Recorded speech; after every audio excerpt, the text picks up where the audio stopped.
तो फाइनली एक लंबे इंतजार के बाद में हमें कुंती लानक यूनिवर्स या फिर ये कहें कि मांग जीवो का पार्ट 2 मिल चुका है, जिसकी फिलहाल IMDb रेटिंग है 7 स्टार्स आउट ऑफ 10, जो कि काफी बढ़िया है क्योंकि ये मूवीज जो होती है ना इंडोनेशिया वाली, वो काफी बढ़िया रहती हैं। खैर देखो, इस यूनिवर्स के अंदर काफी सारी फिल्में हैं और अगर आपने उनको नहीं देखा है तो जाकर देख लेना, अदरवाइज आपको यहाँ पर कुछ भी समझ में नहीं आने वाला। लेकिन फिर भी मैं सभी के लिए और नए सब्सक्राइबर्स के लिए मांग जीवो पार्ट 1 का रिकैप आपको दे देता हूँ, जिससे कि आपको कहानी समझने में और भी ज्यादा आसानी हो जाएगी। और जिन्होंने पिछली मूवीज को देखा है, कहानी को समझते हैं, तो उनके लिए मैं एक टाइम स्टैम्प स्क्रीन पर लिख दूंगा। आप डायरेक्टली जाकर मांग जीवो 2 एक्सप्लेनेशन शुरू कर सकते हो, लेकिन आई डू सजेस्ट कि आप पिछली मूवीज को जाकर जरूर देखना। उन सभी का लिंक आपको नीचे डिस्क्रिप्शन में और पिन कमेंट में मिल जाएगा। तो चलिए अब बिना किसी देरी के चलते हैं सीधा वीडियो की तरफ।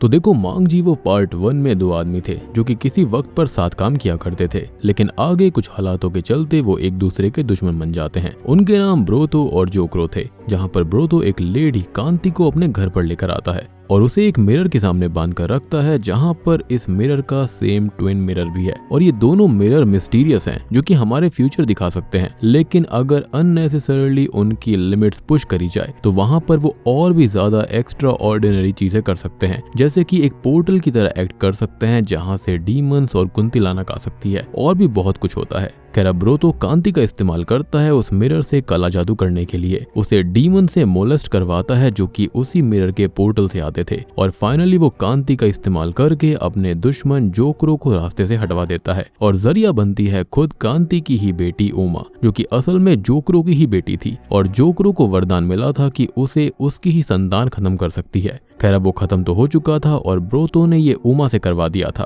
पहले तो उसे एक झूठी कहानी बताई थी कि खुद ब्रोतो ही उसका फादर है और उसकी मदर कांति के साथ काफी कुछ गलत हुआ था, जो कि जोक्रो ने किया। यहाँ पर ब्रोतो का रास्ता साफ हो चुका था, जिसका साथ न्याई और कार्मिला ने दिया था, जिनका पूरा इंट्रो आखिरी मूवीज में था। और अब उमा उस ट्रॉमा से जूझ रही है जो कुछ उसने देखा था, और उसके हाथों जिन लोगों की जान गई थी। और सबसे बड़ी बात कि उसकी माँ कांति एक कुंती लानक बन चुकी थी, जिसके बाद में कहानी अब आगे बढ़ने वाली है। खैर अब कहानी कुछ समय आगे जाती है, जहाँ पर उमा एक थिएटर में होती है, जहाँ किसी नई मूवी की स्क्रीनिंग थी, और यहाँ पर उसे अजीब अजीब से विजन्स आते हैं, जिसके अंदर लोग बड़ी बेरहमी से एक दूसरे को खत्म कर रहे थे और हर जगह तबाही फैली हुई थी, जिससे वो बहुत परेशान हो जाती है, डर जाती है और यहाँ वहाँ भागती है, जिसको एक जर्नलिस्ट रिपोर्टर रिम्बा संभालती है। और ये सब विजन्स और बाकी सब आखिरी मूवी के इवेंट्स थे जो कि उमा को दिखाई दे रहे थे, और वो एक ट्रॉमा की तरह उसके साथ हैं, जो कि उसको हॉन्ट करते रहते हैं। अब तभी हम कहानी के कुछ और मेन कैरेक्टर्स को देख पाते हैं, जिसके अंदर सबसे पहले ब्रोतो है,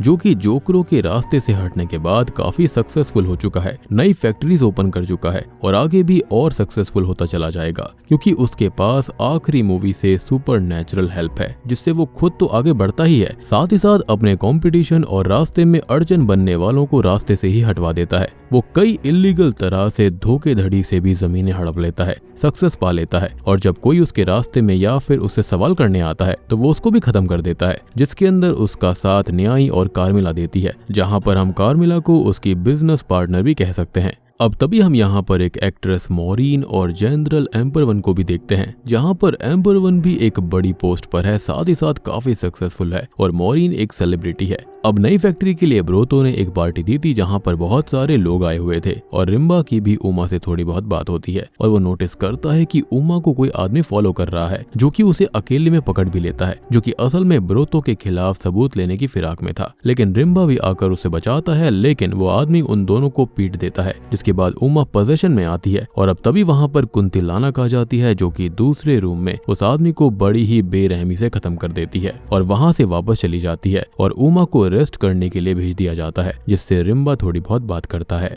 तो अब हम कुंतिलानक के बारे में थोड़ा जानते हैं। ब्रोतो, कार्मिला और न्याय की कॉन्वर्सेशन से हमको पता चलता है कि कुंतिलानक असल में अटैच्ड है उमा से, और होगी भी क्यों नहीं, क्योंकि वो उसकी ही माँ है, और असल में कांति ही कुंतिलानक बन गई थी। और जब जब कोई भी संकट उमा पर आता है, उसकी जान को खतरा होता है, या फिर वो जिसको चाहती है, जिसकी केयर करती है, तो उस पर संकट आता है, तो उसको बचाने के लिए कुंतिलानक ही आती है। और ऐसे ब्रोतो, कार्मिला और न्याय उमा को इस्तेमाल कर रहे थे, ताकि उसके जरिए ये कुंती लानक उनके कंट्रोल में रहे और उनके दुश्मन दूर होते रहे, वो सक्सेसफुल होते रहेंगे। लेकिन फिलहाल कुंती लानक सिर्फ उमा से ही कनेक्टेड है और उसके लिए ही आती है, तो ये भी उनके बिजनेस के लिए ज्यादा अच्छा नहीं है, ऐस कभी भी उमा पलट सकती थी, उसे सच पता चल सकता था। खैर यहाँ पर उनके पास एक हेयर पिन भी है जो कि चांदी की बनी हुई है, जो कि दूसरी बुरी स्पिरिट्स या फिर डीमंस को दूर रखने के लिए एक क्लोज रेंज वेपन की तरह इस्तेमाल होती है, जिस पर कार्मिला कहती है कि वो पिन स्पिरिट्स या फिर सुपरनैचुरल फोर्सेस को ऑर्डर, समन या फिर कंट्रोल नहीं कर सकती। और न्यायी कहती है कि जब तक उमा को ब्रोतो की फिक्र है, उन्हें कोई भी सुपरनैचुरल या फिर आम आदमी टच नहीं कर सकता, ना ही उनका कुछ बिगाड़ सकता है। लेकिन ये भी कब तक ही चलता, क्योंकि सच्चाई कभी ना कभी तो सामने आती ही है। खैर अब इस मूवी के अंदर ब्रोतो का एक कॉम्पिटिटर है जिसे वो अपना दुश्मन मानता है, जिसका नाम है डार्गो सेंटोनो, जिसके पास भी चांदी है और वो भी बहुत ढेर सारी। और तभी ब्रोतो बताता है कि मांग जीवों के काम करने का अपना ही एक तरीका है और डार्गो डीमन रैट्स का इस्तेमाल करता है राइस ग्रेन्स को सिल्वर में बदलने के लिए, और वो डीमन रैट्स को ही अपना भगवान मानता है, उन्हें पूछता है और उसने उनके लिए अपने बीवी बच्चों तक को कुर्बान कर दिया था सेम मिरर के सामने। और अब वो न्याय की मदद चाहता है अपनी बीवी बच्चे से बात करने के लिए और आगे किसी रिचुअल के लिए, क्योंकि मिस्टीरियस रिचुअल्स और ब्लैक मैजिक से जुड़ी ज्यादातर चीजें वही हैंडल करती है, जिनमें वो काफी माहिर भी है। और यहाँ ब्रोतो का प्लान है उस सिल्वर को पा लेना, और उसका कुछ हिडन प्लान भी है मांग जीवों को इस्तेमाल करने के लिए। और इन फिल्मों के अंदर हमें मांग जीवों एक तरह की शक्ति दिखाई गई है जो कि स्पिरिट्स, दूसरे रेल्म्स की फोर्सेस और मेनली कुंती लानक को पूरी तरह इस्तेमाल करने में काम आ सकती है। खैर वो कुंती लानक पर कुछ रिचुअल और ऑफरिंग्स करती है और वो अभी मांग जीवों को एक्टिव कर लेती है, जो कि अभी शुरुआती स्टेज पर ही था। अब उनके पास मांग जीवो है जो कि काउंटर एजेंट है कुंती लानक के लिए, यानी कि जब तक उनके पास में ये रहेगा तब तक कुंती लानक उनके कंट्रोल में रह पाएगी। खैर अब हम रिम्बा को देखते हैं जिसे कुछ अजीब नाइटमेयर्स आते हैं, जिनके अंदर वो बहुत सारे चूहों को देखता है अपने आसपास। साथ ही साथ उसे अपने पिता के भी विजन्स आते हैं जो कि बहुत ही ज्यादा जख्मी थे। खैर अब न्याय भी वहीं पर थी जो कि डार्गो के पास में आई थी। वो उसे कोई पोशन बनाकर देती है जिससे उसे बुरे सपने ना आए, लेकिन वो उस पोशन को नहीं पीता और चुपके से फेंक देता है, यानी कि डार्गो इतना बेवकूफ नहीं था। खैर अब हम एक थिएटर की ओपनिंग देख पाते हैं जो कि डार्गो का ही था, और यहाँ पर सेलिब्रेशंस हो रहे थे जिनको देखकर बहुत लोग आए थे। साथ ही साथ उमा भी वहां पर थी और वही सब मैसेकर वाले विजन्स फिर से उसको हॉन्ट करते हैं, जिनसे कि वो काफी परेशान हो जाती है। अब यहाँ रिम्बा फिर से उसको संभालता है, जो कि उससे ये पूछता है कि उसे हो क्या रहा है, वो क्या देखती है, क्यों देखती है और क्यों परेशान है। जिस पर वो कहती है कि वो उसका यकीन नहीं करेगा, जिस पर वो कहता है कि वो यकीन भी करेगा और उसकी बात समझेगा भी, वो बस एक बार बताए और जो हो रहा है वो उसको समझने की कोशिश करेगा। और कहीं ना कहीं उसके साथ में जो कुछ हो रहा था उसमें कहीं ना कहीं न्याय पर उसे शक है, क्योंकि उसने उमा को भी एक पोषण दिया था, साथ ही साथ उसे भी पोषण दिया गया और वो खुद काफी मिस्टीरियस चीजों से घिरा रहता है। और असल में उमा मिसगाइडेड है, जो कि अभी उस पर ट्रस्ट नहीं कर रही है, लेकिन वो उसका साथ देगा, वो उस पर ट्रस्ट करे। खैर अब हम न्याय को देख पाते हैं जो कि डार्गो के साथ भी कुछ रिचुअल करती है। तो यहाँ पर असल में सालों पहले डार्गो ने किसी का सैक्रिफाइस दिया था उन डीमन रैट्स के लिए, लेकिन अब उसे नया सैक्रिफाइस देना है जिसके लिए वो लोग रिचुअल कर रहे हैं, और वो सैक्रिफाइस जो है उनके करीब है। लेकिन ऑब्वियस सी बात है कि किसी पर्सन को ऐसे ही पकड़कर सैक्रिफाइस नहीं किया जा सकता। अब इसी बीच हम ब्रोतो को एम्पर वन के साथ देख पाते हैं, जो कि ये बोलता है कि एक टाइम पर डार्गो और एम्पर वन ने कुंतो हारियो नाम के एक पॉलिटिशियन को फंसाया था, उसे बर्बाद किया और फिर हमेशा के लिए गायब कर दिया। और वो थिएटर असल में कुंतो हारियो का ही था, जिसे उन लोगों ने हड़प लिया। और भी काफी कुछ चीजें थी, लेकिन कुंतो हारियो ने अपने लीगल डॉक्यूमेंट्स मरने से पहले ब्रोतो को दे दिए थे। और अब उसका असली वारिस भी आ चुका है, जो कि कोई और नहीं बल्कि असल में रिम्बा ही है, जो कि यही पता लगाने आया है कि उसके पिता के साथ क्या हुआ, क्यों हुआ, कैसे हुआ और किसने किया। उसके नाम से ब्रोतो एम्पर वन को ब्लैकमेल करता है और कहता है कि वो उसका पार्टनर बन जाए, बाकी रिम्बा को वो संभाल लेगा। तभी हम डार्गो की उस चांदी की फैक्ट्री को देख पाते हैं, जहाँ पर एक क्राफ्ट्समैन कुछ सामान रखता है और गलती से 2 चूहे मारे जाते हैं, जिससे वो बहुत ज्यादा परेशान हो जाता है। खैर अब हम रिम्बा को देख पाते हैं, जिसे वही रैट्स के विजन्स आते हैं, नाइटमेयर्स आते हैं, जो कि उसे अपनी ओर खींचते हैं। और ये असल में रैट डीमंस और रैट डीमन किंग है, जो कि मांग जीवो से आए हैं। वहीं उमा डार्गो के घर में उन इविल फोर्सेस को सेंस कर लेती है जिसे रिम्बा के भी विजन्स आते हैं और अब वो बहुत ज्यादा डर जाती है और रिचुअल कर रही न्यायी भी जाग जाती है जो कि ब्रोतो से ये कहती है कि उमा उनकी भेजी फोर्सेस और रैट्स को सेंस कर पा रही है और इसलिए कुंती लानक भी रिएक्ट करने लगी है। और ये हम देख भी चुके हैं और जान भी चुके हैं कि जब जब उमा परेशान होगी तो कुंती लानक आएगी। तो फिलहाल ब्रोतो ऐसा नहीं होने दे सकता था और वो उमा को ज्यादा डीप इन चीजों में नहीं जाने दे सकता क्योंकि उन्हें अभी रिम्बा को रास्ते से हटाने के लिए उन रैट्स की बहुत जरूरत है। खैर अब आगे के सीन्स में जो चूहे रिम्बा को अपनी ओर खींच रहे थे, विजन्स में दिख रहे थे, वो उनमें से एक को खत्म कर देता है और उमा उसके लिए परेशान होने लगती है और उसे यहाँ भी एक बड़े से चूहे की पूंछ दिखाई देती है जो कि रैट डीमन किंग की है। अब वो उस पर भी अटैक करने की कोशिश करता है लेकिन वो बच जाती है।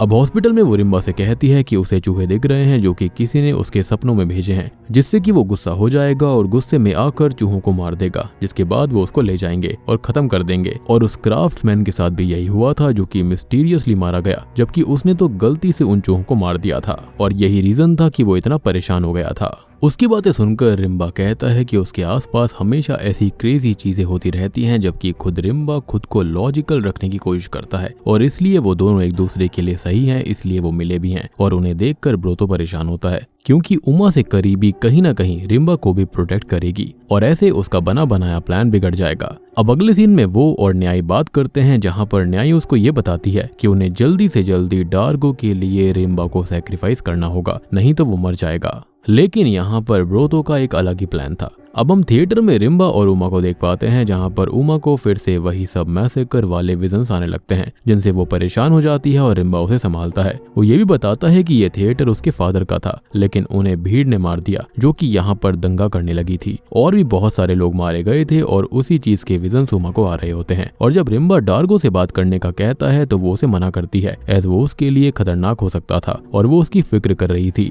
अब आगे के कुछ सीन्स में हम ब्रोतो का प्लान प्ले आउट होता देखते हैं जिसके अंदर वो लोगों को आपस में लड़ाने का प्लान करता है, जिसमें डार्गो के खिलाफ वो रिम्बा को करने लगता है। वो न्यायी से डार्गो को कहलवा देता है कि वो रिम्बा और एम्पर वन के बीच लड़ाई शुरू करवा दे और खुद उमा से कहता है कि वो रैट्स डार्गो ने भेजे होंगे रिम्बा को खत्म करवाने के लिए। अब यहाँ रिम्बा और एम्पर वन को लड़वाना जरूरी है, तो पहले तो मॉरीन एक्ट्रेस जो कि रिम्बा से प्यार करती है उससे ये खबर पहुंचवानी होगी कि एम्पर वन ने उस रात कुंतो हारियो को मरवाया, यानी कि रिम्बा के पिता को। और ऐसा कौन करेगी? ऐसा करती है कार्मिला, यानी कि कार्मिला कान भरती है मॉरीन के और मॉरीन जाकर बताती है सारी बातें रिम्बा को। लेकिन रिम्बा यहाँ पर होशियार था, वो उमा से मिलता है और वो लोग यही बात करते हैं। तो वो कहता है कि उसे और एम्पर वन को जबरदस्ती लड़वाया जा रहा है और ये काम ब्रोतो कर रहा है।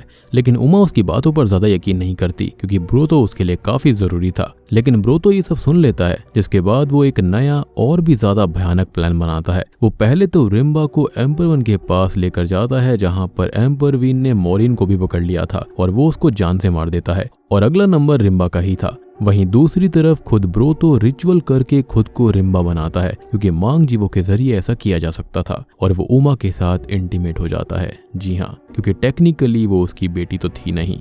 जिसके बाद उमा वहां से निकलती है और ब्रोतो न्यायी से बात करता है कि अब वो कुंतिलानक के खतरे से फ्री हो जाएंगे। उमा रिम्बा के पास आती है जिसे एम्पर वन खत्म करने वाला होता है और वो उमा को पीट देता है जो कि बेहोश हो जाती है और अब कुंतिलानक वहां आकर उसे खत्म कर देती है। खैर अब रिम्बा बच चुका था जिसे ब्रोतो उसके पिता की पूरी कहानी बता देता है और बोलता है कि चांदी की फैक्ट्री, थिएटर और सत्ता हड़पने के लिए डार्गो ने उसके पिता के खिलाफ लोगों को किया और उस भीड़ ने उनके सपोर्टर्स को खत्म कर दिया। लेकिन कुंतो बच गया था जिसे एम्पर वन ने पकड़ लिया और डार्गो ने उसका ही सैक्रिफाइस किया अपने डीमन रैट्स के लिए और उसे वही ब्लड सैक्रिफाइस देना था, इसलिए वो रिम्बा के पीछे था क्योंकि अब वो डीमन रैट्स उसे ही धीरे धीरे खत्म कर देंगे।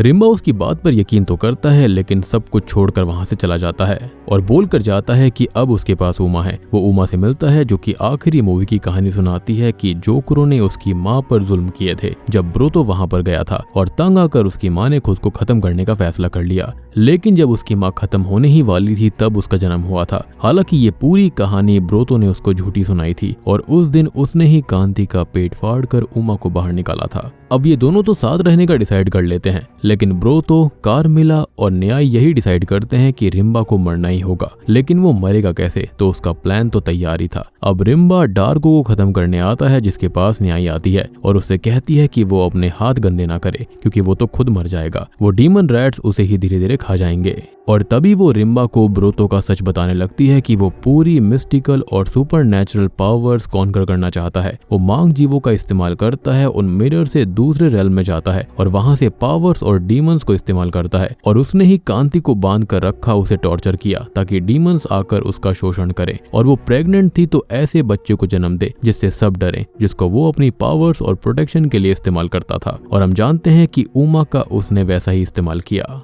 अब रिम्बा उमा को सच बताने घर पर जाता है, लेकिन वो उस पर यकीन नहीं करती और वो गुस्से में ब्रोतो से लड़ने लगता है, जिसे वो रोकती है और अब वो गलती से उसे हिट कर देता है और वो बेहोश हो जाती है। अब तभी वहां पर कुंतिलानक आ जाती है जो कि रिम्बा को खत्म कर देती है। और यही तो ब्रोतो का असली प्लान था। एक सच बताकर उसने रिम्बा को खत्म करवा दिया, कुछ झूठ से एम्पर वन को और डार्गो को, जिससे अब थिएटर, सिल्वर फैक्ट्री, पूरी दौलत और पावर सब कुछ उसके पास आ चुका है। और यही उसका प्लान था। और अब वो कार्मिला के साथ उन डीमन रैट्स को भी देखता है जो कि अब उसके लिए अंतहीन सिल्वर यानी कि चांदी को प्रोड्यूस करते रहेंगे। अब मूवी की एंडिंग सीन में हम उमा को ठीक उसी जगह पर देख पाते हैं जहां पर कांति को किसी समय में टॉर्चर किया गया था, बांध कर रखा गया था और उमा को भी वैसे बांध कर रखा हुआ था, जहां पर वो टॉर्चर हो रही है जो कि ब्रोतो के बच्चे से ही प्रेग्नेंट है। और ऐसे उसने कांतिलानक से बचने का जरिया निकाल लिया, लेकिन पाप लौट कर आता है और अंत सबसे बुरा ही होता है। तो हम कह सकते हैं कि कुंतिलानक से बचने वो दूसरी बना लेगा जो कि इस बार उससे सबसे ज्यादा नफरत करेगी और उसे उसके अंतिम अंजाम तक जरूर पहुंचाएगी।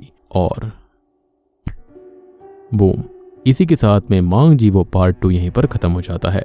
तो दोस्तों, ये थी मांग जीवो 2 फिल्म की कहानी। अब देखो, यहाँ पर जो कांति है यानी कि जो कुंतिलानक है वो थोड़ी सी सेंसलेस है, यानी कि वो उमा से अटैच तो हो रखी है, लेकिन उसके अंदर सेंस नहीं है कि कौन उसको प्यार करता है या फिर कौन उससे नफरत करता है। वो खाली यही देखती है कि उसको जो चोट पहुंचाएगा या फिर वो गलती से क्यों ना हो तो वो उसको खत्म कर देगी। अगर यहाँ पर उसके पास में थोड़ी सी समझने की शक्ति होती तो ऐसा नहीं होता। अब ये काफी फैसिनेटिंग होगा देखने के लिए कि अगली फिल्म के अंदर उमा के साथ भी सेम फेट होगा जो कि उसकी माँ के साथ हुआ, या फिर यहाँ पर चीजें डिफरेंट होंगी। और ये कहानी अभी आगे बढ़ने वाली है। हमको काफी सारे असली पत्ते और जानने को मिलेंगे, इन मिरर्स की और शक्ति देखने को मिलेगी, या फिर हम और ज्यादा डीमन रेल्म्स को भी देख सकते हैं। तो उम्मीद करता हूँ कि आपको ये वीडियो और एक्सप्लेनेशन पसंद आई होगी। पसंद आई है तो वीडियो को लाइक कर देना, और अगर आपने पहले पार्ट्स को नहीं देखा है तो उनको जाकर देखना, आपको तभी एक एक पॉइंट क्लियर होगा।